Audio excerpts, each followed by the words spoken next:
오늘은 베드로전서 1장 16절의 말씀을 가지고 거룩하다 거룩하다 거룩하다 라는 제목으로 우리는 예배를 위해서 구원받았다, 이 시리즈 설교를 이어가도록 하겠습니다.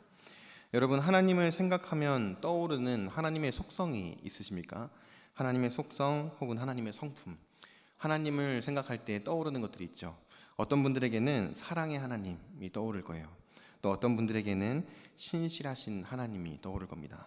또 어떤 분들에게는 전능하시고 전지하신 하나님, 영원하신 하나님이 떠오를 거예요. 이 모든 것들은 하나님이 어떤 분이신가를 나타내주는 하나님의 특별한 속성과 성품들이죠. 그래서 우리는 이 표현들을 통해서 하나님은 이런 분이셔 라고 정의를 내리기도 하고, 이런 표현들을 통해서 하나님은 정말 좋은 분이야 라는 것을 다시 한번 생각해 보기도 합니다.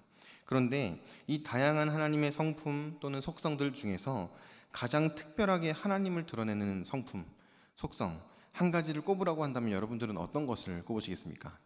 우리 하나님을 이런 분이야 라고 소개하는 특별한 하나님의 속성을 한 가지만 꼽으라고 한다면 저는 거룩하심이라는 하나님의 속성을 꼽고 싶습니다. 거룩이라는 것은요, 하나님의 독립성, 그리고 하나님의 특별함, 그분이 다른 존재와는 다르다라는 것을 나타내주는 아주 중요한 하나님의 특성입니다. 그리고 그 하나님의 거룩하심은 우리로 하여금 하나님을 예배하게 하는 이유가 된다라는 거예요. 하나님은 거룩하신 분이기 때문에 우리는 이렇게 수요일 저녁에 모여서 그 거룩하신 하나님을 찬양하고 거룩하신 하나님을 예배하는 시간을 가진다라는 거예요. 성경에서도 구약과 신약 전체를 살펴보면 계속해서 그 하나님의 거룩하심을 이야기하고 있는 것을 볼 수가 있습니다. 성경에 기록되어져 있는 많은 말씀들은 하나님이 거룩하시기 때문에 그 거룩하신 하나님은 예배받기에 합당하시다라는 사실을 너무나 분명하게 밝히고 있다라는 거예요. 오늘은 우리가 이 베드로전서 1장에 기록되어 있는 말씀과 또 성경에 기록되어져 있는 다양한 말씀들을 함께 살펴보면서 하나님을 예배하는 것, 그리고 그리스도인으로서의 살아가는 것과 이 거룩의 관계를 함께 살펴보고 생각해보는 시간을 가졌으면 좋겠습니다. 먼저 거룩의 특징에 대해서 먼저 설명을 드리고 싶어요. 거룩이라는 것은 크게 두 가지 정도의 특징을 가지고 있습니다. 거룩하다라는 것이 가지고 있는 사전적인 의미는 여러분들 많이 들어서 다 알고 계실 거라고 생각은 해요. 그런데 이 두 가지의 특징을 다시 한번 제가 말씀드릴 때 한번 이 거룩에 대해서 생각해보는 시간을 가졌으면 좋겠습니다.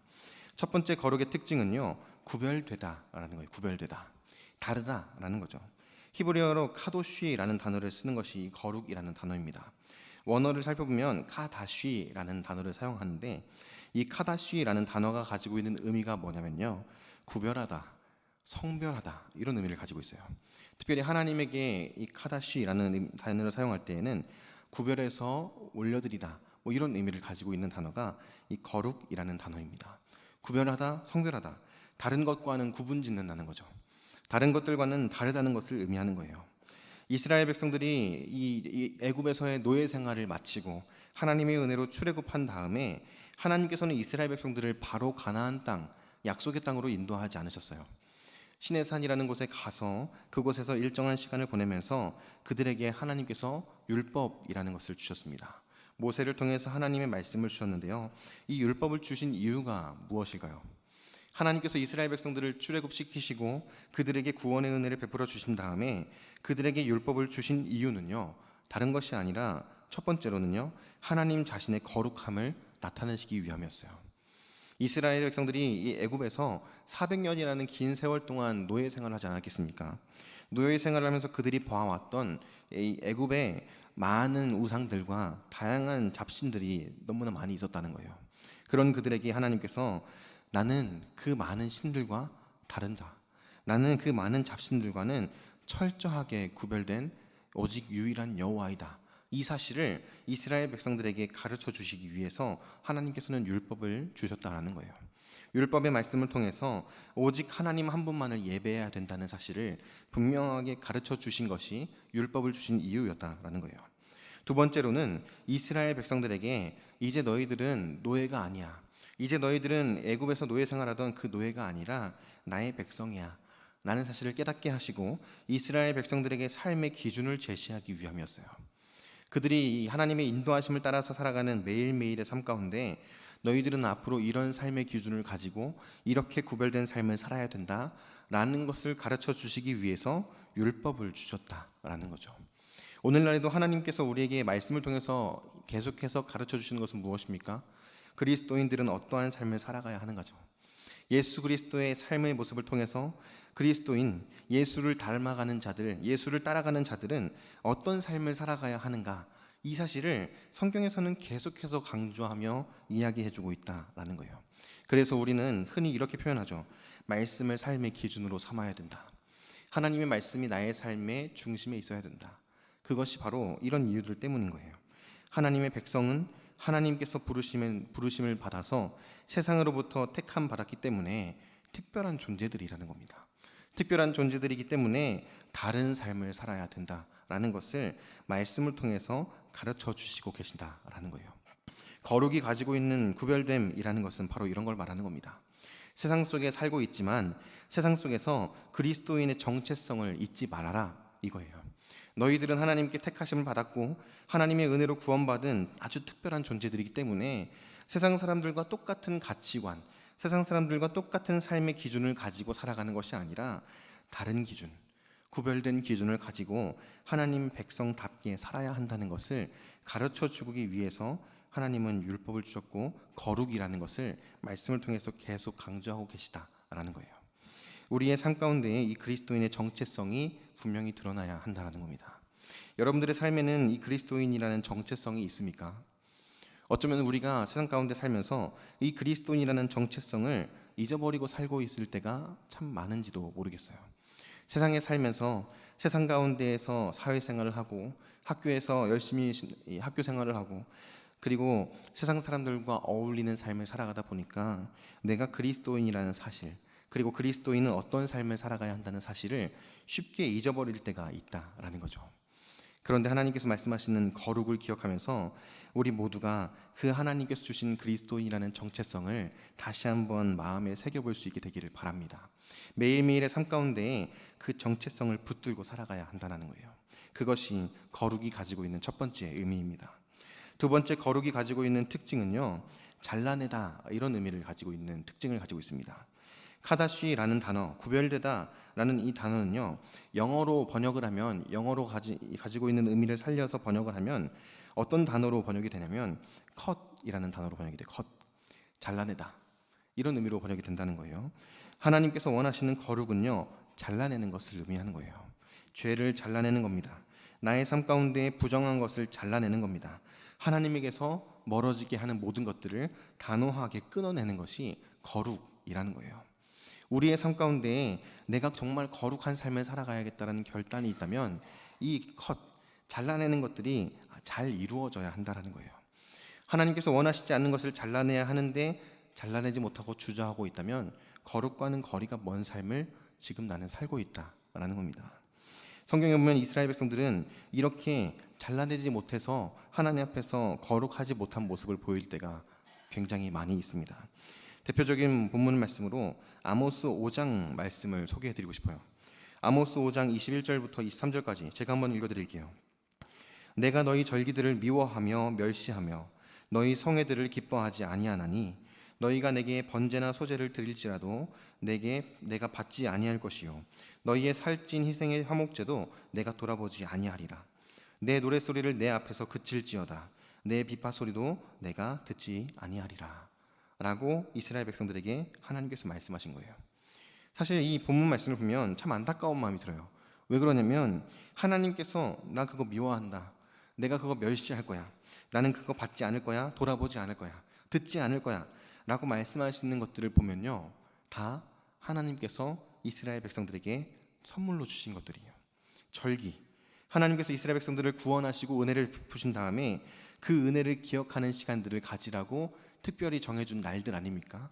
그 절기들, 그리고 하나님께서 기뻐하시는 이 그리스도인의 모임, 하나님의 백성들의 모임, 또 하나님 앞에서 드리는 번제, 소제, 화목제, 하나님께서 원하시는 제사 아닙니까? 또 하나님 앞에 드리는 찬송, 악기를 통해서 하나님 앞에 드리는 그 찬송 소리를 하나님께서 원치 않으신다라고 말씀하시는 거예요. 사실 이 모든 것들은 하나님께서 원하시는 것이고 하나님께서 기쁘시게 받으시는 것들입니다.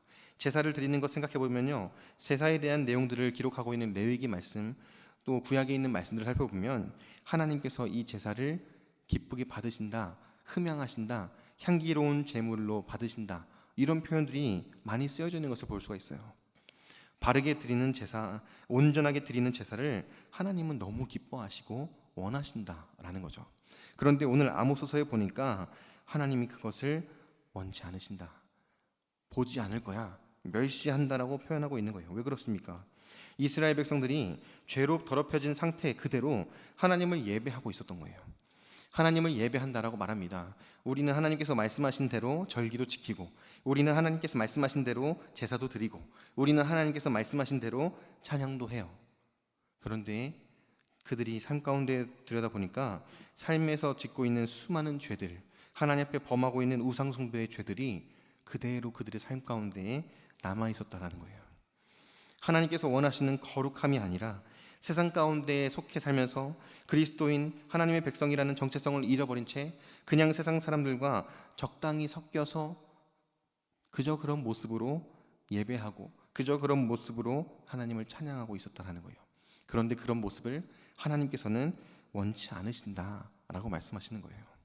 아모스서뿐만이 아니라 구약 성경을 쭉 살펴보면 이스라엘 백성들이 이런 모습을 보일 때가 너무 많다는 거예요. 하나님께서 정말 원하시는 거룩함을 찾아볼 수가 없어요. 구별된 모습이 없습니다. 세상과는 다른 그 다름이 보이질 않아요. 세상 사람들과 함께 살면서 그 가운데에서 하나님의 백성의 정체성을 드러내야 되는데 그 정체성이 드러나질 않아요. 그냥 그리스도인인지 하나님의 백성인지 교회를 다니는지 아니면 그냥 우리와 똑같은 세상 사람들인지 구별되지 않는 모습이 이 구약 시대의 이스라엘 백성들의 모습이었다라는 거예요. 이 모습이 말하고 있는 것이 있습니다. 그게 뭐냐면요, 하나님은 정말 거룩하기를 원하신다는 거예요.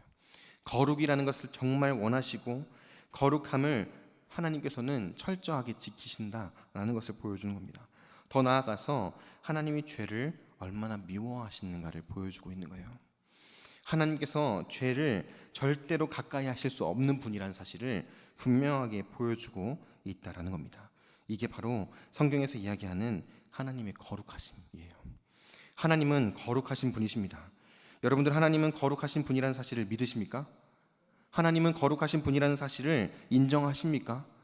그렇다면요, 하나님께서 원하시는 거룩함을 우리의 삶 가운데에서 이루어 가야 하는 거예요. 나의 삶 가운데 구별된 모습이 있어야 되고요, 나의 삶 가운데에 잘라내는 모습이 있어야 된다는 거예요. 단호하게 끊어낼 것들은 끊어내고 하나님께서 원하시는 거룩함, 구별된 삶을 온전하게 살아내는 저와 여러분들 될 수 있기를 주님의 이름으로 축복합니다. 성경에 보면 거룩하신 하나님 앞에서 섰을 때 우리가 보이는 자연스러운 반응을 소개하고 있습니다. 이사야서 6장 말씀해 보면요, 이사야가 하나님의 거룩하심을 목도하는, 환상을 통해서 목도하는 장면이 기록되어져 있어요. 이사야서 6장 5절 말씀에 보면 이런 말씀이 있습니다. 그때에 내가 말하되 화로다 나여 망하게 되었도다. 나는 입술이 부정한 사람이요 나는 입술이 부정한 백성 중에 거주하면서 만군의 여호와이신 왕을 배웠음이로다 하였더라. 아멘. 이사야 선지자는요, 하나님께서 살아계신 것, 그리고 하나님께서 자신의 눈앞에 계신 것을 마주하게 된 거예요. 그때 이 이사야 선지자가 보이는 반응이 무엇입니까? 나는 망했다야, 나는 이제 끝났다. 이걸 지금 이사야 선지자가 이야기하고 있다는 거예요. 하나님의 거룩하심 앞에 섰더니 큰일 났다라는 것을 이사야 선지자가 발견하게 되었다라는 겁니다. 왜 그렇습니까? 하나님 그분의 거룩하심 앞에 서니까 나의 거룩하지 못한 모습이 보이는 거예요. 하나님 그분의 앞에 서니까 나의 더러움이 너무나 분명하게 보여지는 거예요. 그래서 뭐라고 고백합니까? 화로다 나여 망하게 되었도다. 난 이제 끝났구나, 난 이제 큰일 났구나, 그런 고백이 있는 거예요. 그러면서 하나님 앞에 엎드리게 되는 겁니다. 그런데요, 이 이사야 선지자가 보이는 모습이 거룩하신 하나님 앞에서 보이는 우리들의 마땅한 반응이어야 한다는 거예요. 여러분들 어떻습니까? 예배를 드리면서 그 거룩하신 하나님을 발견할 때 이렇게 반응하고 계십니까? 거룩하신 하나님 앞에 설 때에 진짜 내가 더러운 죄인이구나, 하나님 보시기에 내가 자랑할 것 하나 없는 죄인이구나, 그 사실을 발견하고 깨닫고 인정하고 계시냐 하는 거예요. 사실 이 모습은 우리가 처음 하나님을 만났었던 그 순간을 떠올려 보면요, 너무 분명하게 드러나요. 처음 하나님의 은혜를 경험했던 그 순간, 첫사랑을 경험했던 그 순간 한번 떠올려 보시겠습니까? 하나님을 만났던 그 첫 순간을 떠올려 보면요, 어떤 반응을 우리는 보입니까? 하나님의 그 은혜 앞에 나의 보잘것없음, 하나님의 그 거룩하심 앞에 내가 얼마나 큰 죄인인가를 깨닫게 되는 거예요. 신앙생활하면서요, 하나님의 그 거룩하심 앞에 섰을 때 내가 정말 더러운 죄인이라는 사실을 발견하게 되면 주체할 수 없는 눈물이 흐르는 것을 보게 되기도 하고, 하나님 앞에서 두려워서 하나님의 은혜를 구하며 엎드리는 시간들을 갖기도 합니다. 우리는 처음 하나님을 만났을 때 다 그랬다라는 거예요. 처음 하나님을 만났을 때 나는 그럴 만한 자격이 있습니다 라고 하나님 앞에 나아가는 사람은 없어요. 진짜 하나님의 거룩하심을 발견했다면 다 엎드려지는 것이 당연한 반응이라는 거예요. 그런데 중요한 것은 무엇입니까? 그때는 그랬는데 지금은 그렇지 않다는 거예요. 내가 처음 하나님을 만났을 때 하나님은 거룩한 분이었습니다. 그리고 그 거룩한 하나님 앞에 나의 삶을 비춰보니 나는 너무나 더러운 죄인인 거예요. 옛날에 목사님들이 뭔가 수련을 하거나 집회를 할 때 우리가 너무나 더러운 죄인이라는 것을 말하기 위해서 가끔 이런 표현을 쓰시는 목사님들도 계셨어요. 벌레만도 못한 죄인이다, 뭐 이런 표현들이잖아요. 하나님, 저는 벌레만도 못한 놈입니다, 뭐 이렇게 고백하면서 기도하시는 분들도 계셨어요. 그런데 처음에는 그랬어요.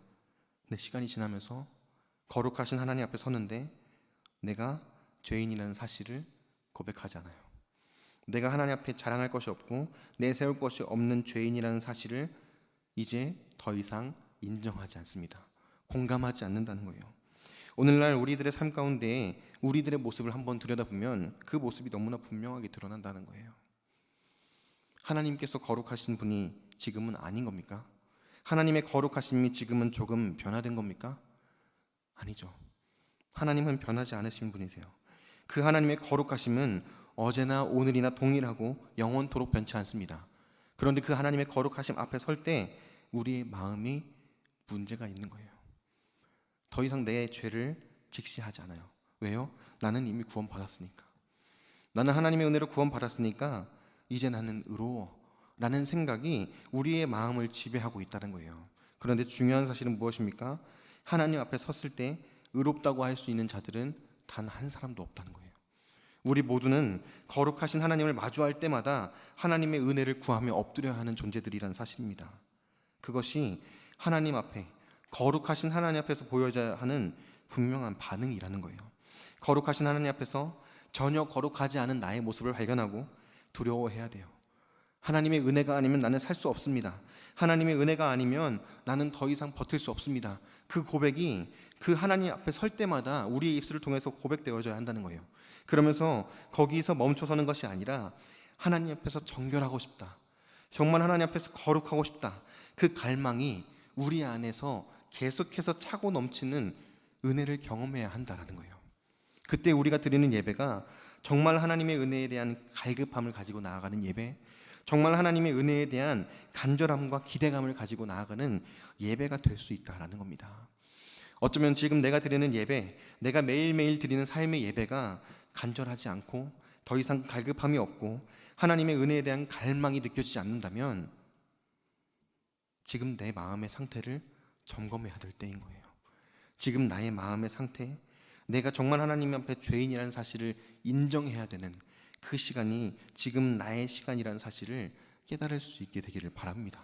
그래서 예배를 드릴 때마다 하나님 앞에서 하나님의 은혜를 구하고 엎드리며 하나님 앞에 정결하고 거룩한 삶을 위해서 기도하며 하나님의 은혜 가운데에 더 힘차게 나아가는 우리 모두가 되어야 한다라는 거예요.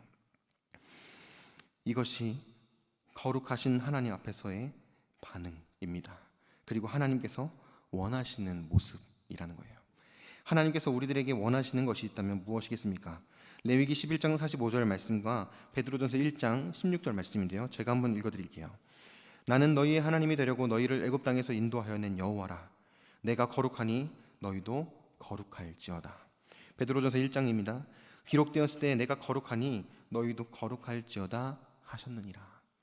거룩하신 하나님께서는 우리로 하여금 거룩함을 원하신다라는 거예요. 정말 하나님 앞에서 구별된 모습, 그리스도인의 정체성을 가지고 나아가는 모습, 그래서 예배를 드리면서 정말 하나님 앞에 그 거룩함을 추구하며 나아가는 모습을 원하신다라는 거예요. 더 나아가서 베드로전서 1장 15절 말씀에 보면 이런 표현이 있습니다. 모든 행실에 거룩한 자가 되라. 모든 행실에 거룩한 자가 되라. 매일매일 나의 삶 가운데에서 하나님을 거룩함으로 예배하라는 거예요. 매일매일 하나님께서 원하시는 거룩한 삶을 추구해야 된다라고 말하고 있다라는 겁니다. 우리의 예배가, 우리의 삶이 그 거룩하신 하나님 앞에서 거룩함을 추구하는 예배, 거룩함을 추구하는 삶이 될 수 있게 되기를 바랍니다. 거룩하신 하나님 앞에 서서 나의 죄를 발견하고 하나님 앞에 정결함과 거룩함을 갈망하면서 하나님의 은혜를 바라는 것, 그것이 우리의 매일의 삶의 모습이 되었으면 좋겠습니다. 그리고 우리가 드리는 매일의 예배, 또 함께 모여 드리는 이 모든 예배의 시간들이 될 수 있기를 주님의 이름으로 축복합니다. 우리는 어떻게 거룩해질 수 있을까요? 이쯤에서 한번 해볼 수 있을 만한 질문이죠. 하나님은 거룩함을 원하고요, 우리는 거룩함을 추구해야 돼요. 그런데 우리는 어떻게 거룩해질 수 있겠습니까? 어떻게 거룩해질 수 있겠어요? 여러분, 거룩의 기준이 무엇인지 아십니까? 성경에서 말하고 있는 거룩함의 기준이 어디에 있는지 아세요? 성경에서 말하고 있는 거룩함의 기준은 단 한 번도 비껴가지 않고 항상 하나님 자신에게 있어요. 하나님께서 원하시는 거룩함은 철저하게 하나님을 기준으로 거룩하냐, 거룩하지 않냐를 구분지어요.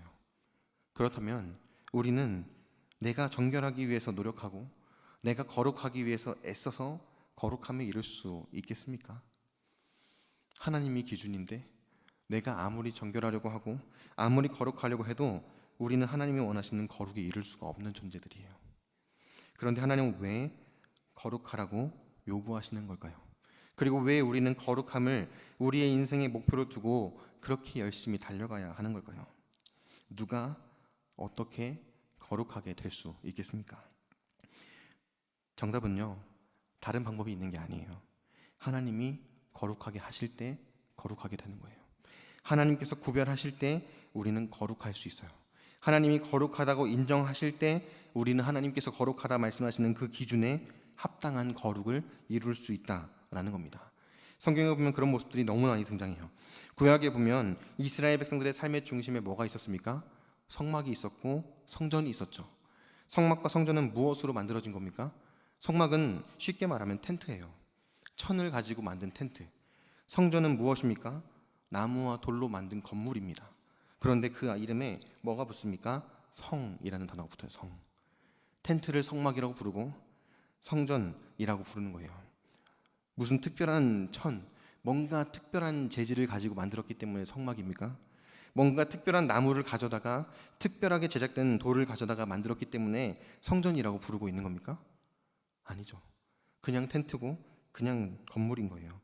그냥 그렇게 지어진 텐트이고 건물인데 왜 거룩하다라고 말씀하시는 걸까요?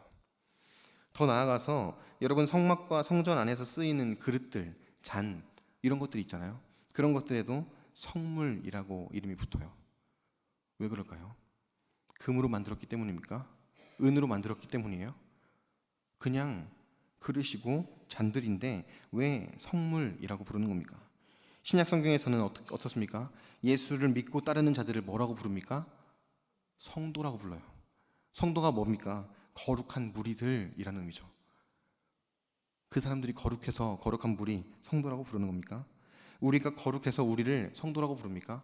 우리가 교회에서 성도님들을 만날 때 성도님 이렇게 표현하는 것들, 거룩해서 정말 구별됐기 때문에 성도라고 부르는 겁니까? 아니에요. 왜 성막이라고 부르고 성전이라고 부르고 성물이라고 부르고 성도라고 부르는 겁니까? 하나님이 구별하셨기 때문이에요. 하나님이 거룩하다고 말씀하셨기 때문이에요. 그것이 무엇인가 자격을 갖추고 무엇인가 조건을 갖추고 있어서가 아닙니다. 성도들이 뭔가 대단한 사람들이어서가 아니에요.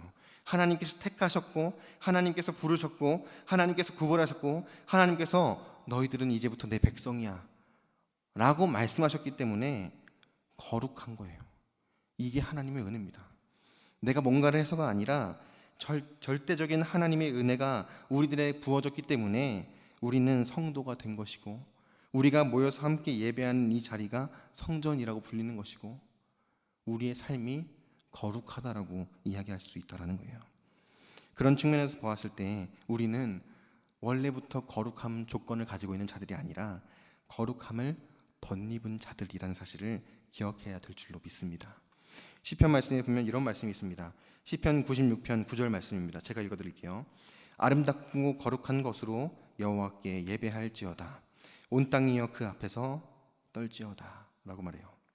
근데 이 성경 번역을 새번역 성경으로 보면요, 아름답고 거룩한 것으로 여호와께 예배할지어다, 이 부분이 어떻게 번역되어 있냐면요, 거룩한 옷을 입고 주님께 경배하여라 라고 기록되어져 있어요. 아름답고 거룩한 것으로 예배한다는 것은 거룩함으로 옷 입고 예배하라는 겁니다. 거룩함을 덧입고 예배하라는 거예요. 하나님의 은혜로 거룩한 자로 칭함을 받고, 하나님의 은혜로 예배자로 세움을 받고, 그렇게 하나님을 예배하는 자들이 저와 여러분들이라는 사실을 기억할 수 있기를 바랍니다. 그래서 우리는 거룩한 자들인 것이고, 그래서 우리는 거룩함을 덧입고 하나님을 예배하고 있다라는 거예요. 그렇게 하나님의 은혜를 받은 자들이 우리들입니다. 그렇게 놀라운 하나님의 은혜 가운데 하나님을 예배하는 자들이 저와 여러분들이에요. 그러면 우리의 예배는 어때야 하겠습니까? 어떻게 예배해야 될까요? 말 그대로 거룩해야겠죠. 달라야 돼요. 구별돼야 됩니다. 예배를 드릴 때 철저하게 잘 준비된 모습으로 나와야 돼요. 어쩌면 우리는 너무나 많은 예배의 홍수 속에 살아가요. 우리나라가 특히 예배가 많은 것 같아요. 미국이나 외국을 보면요, 이렇게 주중에 많이 예배를 드리는 경우가 거의 없어요. 근데 우리나라는 어떻습니까? 새벽 예배 있죠, 수요 예배 있죠, 금요 예배 있죠. 또 우리 교회는 어떻습니까? 목장 모임을 통해서 또 예배하죠. 계속해서 예배를 강조해요. 주일에도 가정 목장으로 모여서 예배하고, 또 한 달에 한 번씩은 연합으로 예배하고, 수많은 예배들이 존재해요. 왜 그런 겁니까? 하나님의 은혜가 너무 감사해서 그런 거 아닙니까? 하나님의 은혜가 너무 놀라워서 그렇게 힘써서 예배하는 삶을 살아가는 거예요. 그런데 어쩌면 우리가 그렇게 많은 예배 속에 살면서, 예배의 홍수 속에 살아가면서 거룩한 예배, 구별된 예배, 준비된 예배를 많이 놓치고 있는지도 모르겠다라는 생각이 들었어요. 하나님 앞에 예배하기 위해서 정말 매일 기도하면서 예배를 준비하고, 하나님 앞에 예배하기 위해서 그 시간을 특별하게 구별해서 정말 정성스럽게 준비하고, 하나님 앞에 예배하기 위해서 하나님 앞에 드릴 예물을 정성껏 준비하고, 그런 모습이 우리의 삶 가운데 정말 회복되어야 할 것 같다라는 거예요. 바라기는 우리 모든 성도님들이 이 말씀 앞에서 내가 드리고 있는 예배를 돌아보고 점검할 수 있기를 바랍니다. 정말 하나님께서 원하시는 거룩한 예배, 하나님 앞에서 드리는 예배가 그런 예배인가, 나의 예배가 그렇게 준비된 예배인가를 돌아볼 수 있기를 바라요. 그래서 예배를 드릴 때에 지각하는 일도 없었으면 좋겠고요. 예배를 드릴 때에 그냥 기대감 없이 나와서 앉아있는 예배도 아니었으면 좋겠고요. 예배를 드릴 때에 설교자가 누구냐에 따라서 오늘은 별로 기대가 안 된다, 오늘은 너무 기대가 된다, 이렇게 사람에 의해서 좌지우지되는 예배가 아니었으면 좋겠어요. 어떤 예배를 드린다고 할지라도, 어떤 시간에 예배를 드린다고 할지라도 항상 하나님 앞에 준비된 모습으로, 기대하는 모습으로, 갈망하는 모습으로 하나님 앞에 거룩한 예배를 드리는 우리 모두가 될 수 있기를 바랍니다. 더 나아가서 한 가지를 또 기억해야 돼요. 이 시편 말씀에 보니까요, 아름답고 거룩한 것으로 여호와께 예배할지어다 라는 말씀 뒤에 어떤 말씀이 있냐면요, 온 땅이여 그 앞에서 떨지어다 라는 말씀이 있어요. 떤다, 뭡니까? 두려워한다는 거예요. 하나님 앞에 예배할 때 하나님께서 나에게 베풀어 주신 구원의 은혜에 감사하고 감격해서 그 사랑의 하나님을 찬양하고, 그 사랑의 하나님께 영광 돌리고, 그렇게 예배하는 것도 맞아요. 그런데 거기서 빠져서는 안 되는 한 가지가 있어요. 하나님을 두려워하는 모습이 필요해요. 무슨 말입니까? 하나님을 경외하는 경외함이 우리에게 필요하다는 거예요. 예배를 드릴 때 너무 가볍게 드려서는 안 돼요. 예배를 드릴 때 정말 진중하게 예배해야 된다는 겁니다. 하나님 앞에서 그 공의로우신 하나님, 그 심판주 되시는 하나님 앞에서 하나님을 경외함으로 준비된 예배, 하나님을 경외함으로 정말 거룩한 예배를 드려야 할 책임이 저와 여러분들에게 있다라는 거예요. 이 두 가지를 꼭 기억할 수 있기를 바랍니다. 하나님 앞에 경건함으로, 그리고 하나님 앞에 두려움으로, 하나님을 경외함으로 예배하는 거예요. 히브리서 12장 28절에 이런 말씀이 있습니다. 그러므로 우리가 흔들리지 않는 나라를 받았은즉 은혜를 받자. 이로 말미암아 경건함과 두려움으로 하나님을 기쁘시게 섬길지니 우리 하나님은 소멸하는 불이심이라. 여기서 하나님을 기쁘시게 섬기다 할 때 이 섬긴다라는 단어는요, 예배라는 것을 의미하는 단어입니다. 하나님을 예배하는데 경건함과 두려움으로 하나님을 기쁘시게 예배하라는 거예요. 성경은 계속해서 이것들을 이야기합니다. 거룩한 예배, 구별된 예배, 경건한 예배, 하나님을 경외하는 예배. 그 예배가 우리들의 삶 가운데에 온전히 회복되어야 할 참된 예배라는 거예요. 이 시간 우리가 하나님 앞에서 그 예배를 다시금 회복하기를 결단하고 하나님의 은혜 가운데에 믿음으로 반응할 수 있게 되기를 주님의 이름으로 축복합니다. 그리고 그 하나님의 거룩하심 앞에서 그 하나님의 거룩하심에 동참하는 우리 모두가 될 수 있기를 바랍니다.